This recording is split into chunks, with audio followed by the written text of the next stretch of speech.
it doesn't mean you have to go start your own lookalike firm. You don't have to be a multifamily investment firm or a single family flipper business. You can take those and do things on the side. So whether it's, you save up for a few years and you get, 20, 50, 100, 200 grand, you can go buy a duplex or a 10 unit or a 20 unit with your own money.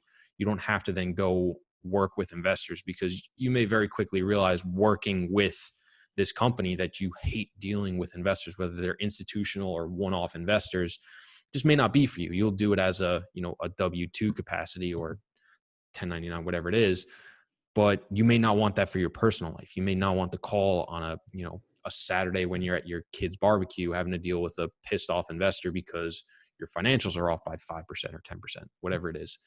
So you can then take what you've learned and directly apply it to the same thing, just on a much smaller scale by yourself without leaving your job, which I think you don't get with many other jobs, if any, that I know about, whether it's private equity, if you're a real estate agent, I don't know any. And if you guys can think of any, that's great. But I mean, you can literally take the principles you're learning, directly apply it to, a 10 unit you can buy for yourself in a similar area, and you're going to do the exact same thing just on your own. So I think that's another thing people need to think about, where you don't have to be the head of a company by the time you're 35, 40, 50, if that's what you don't want, because there's a lot of the population, if not most of the population, that probably isn't cut out to run a business with multiple employees. And that's perfectly fine. If you know that's you don't have to do that. You can continue to work for somebody.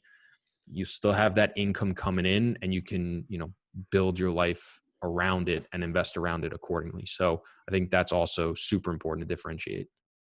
I am curious, Chris, as you've now been in it for 2 years and your plan was kind of, sounds like, hey, going to start my thing in the future.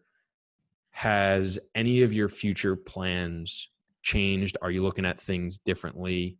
Are you looking at different types of asset classes now for yourself? What's that like? Definitely. Yeah. Before I answer that, I would want to say, John, I totally agree with everything you said.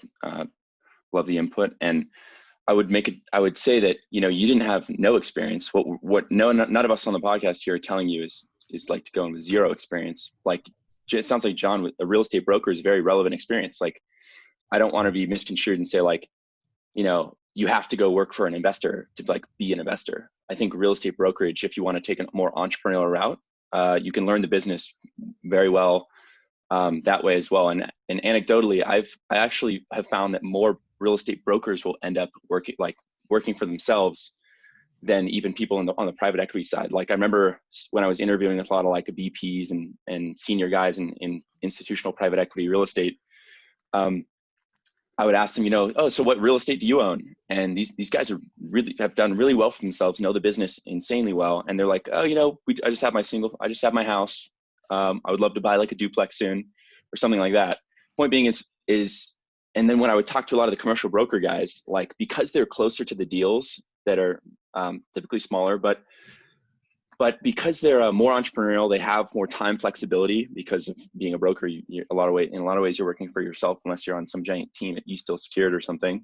I just found that if you actually wanted to be an entrepreneur in real estate, going the brokerage route and learning the business on the sales side is just a good, if not maybe not better, but just as good of a way to do that. So yeah, you certainly don't have to.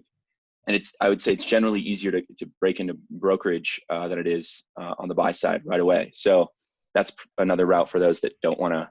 100%.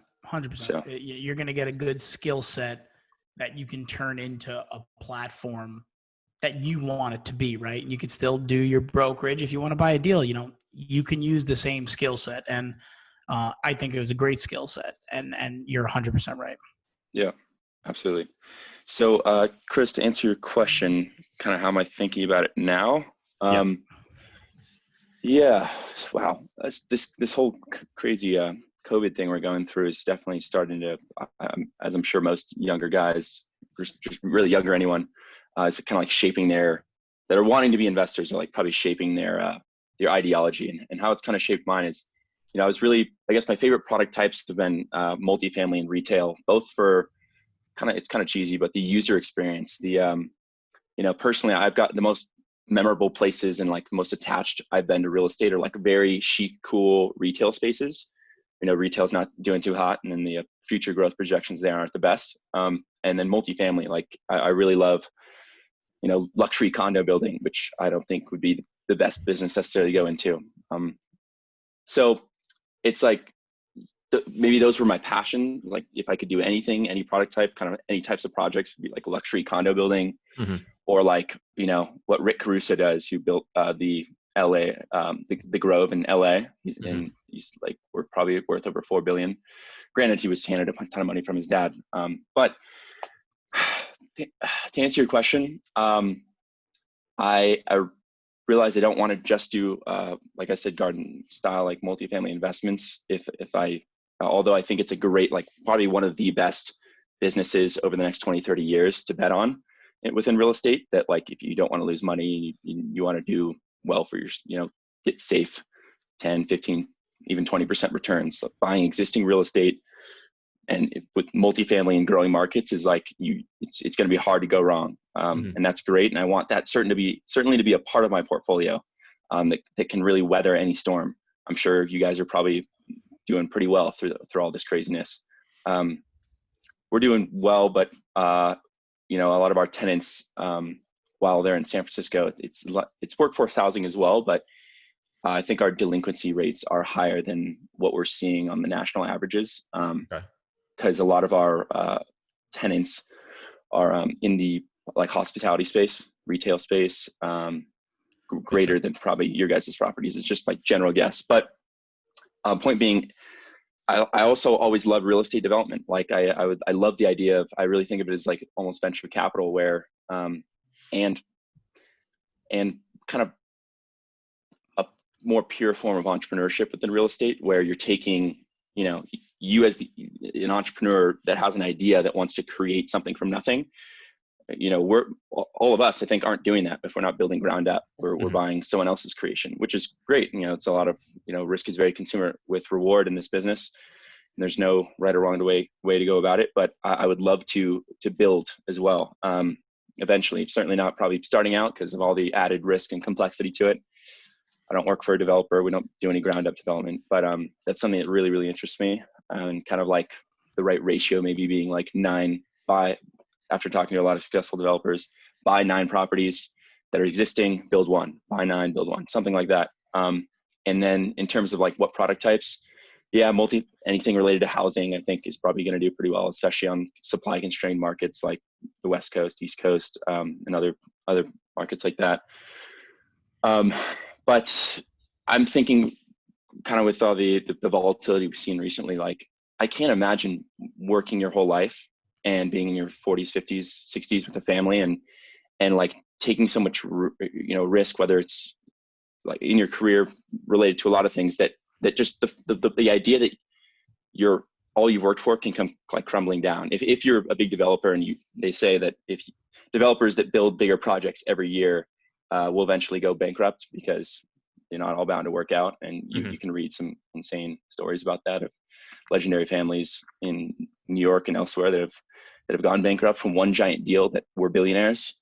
So I know I don't want that. I really resonate with the get rich for sure instead of get rich quick. It's really why I chose real estate. So that all to say, like more, I'm attracted more to like the real estate product types and business models that will be here in the next 20, 30 years, whether that's like a life sciences, R&D, life sciences, or a lot of industrial product that it's doing really well right now. I think it will probably continue to do well with trends in e-commerce and whatnot. And then multifamily. So I don't know. While I love riskier approaches and product types, I think I'm personally more inclined to take less risk and stick with product types that are going to be here and doing well more likely than others in the next 10, 20 years. So it's not a really clear answer, but that's where my head's at. No, I think it's good. I think, we talk about it all the time. None of our buildings are sexy. Nobody wants to go visit them, but they do well. And, they provide on paper, at least, and historically for us, good risk adjusted returns. And, they've done very well. And, there's always going to be a need for quote unquote affordable or workforce housing. We're not rent stabilized, but we still play in the same similar field. But yeah, I mean, I think everybody that's in the same or similar space would love to have that sexy creative component to their portfolio. It's just going to come down to, like you said, your risk tolerance. How much do you want to bet on that? And, the more risk you put on something, the greater chance there is to go bust. So I think that makes a ton of sense.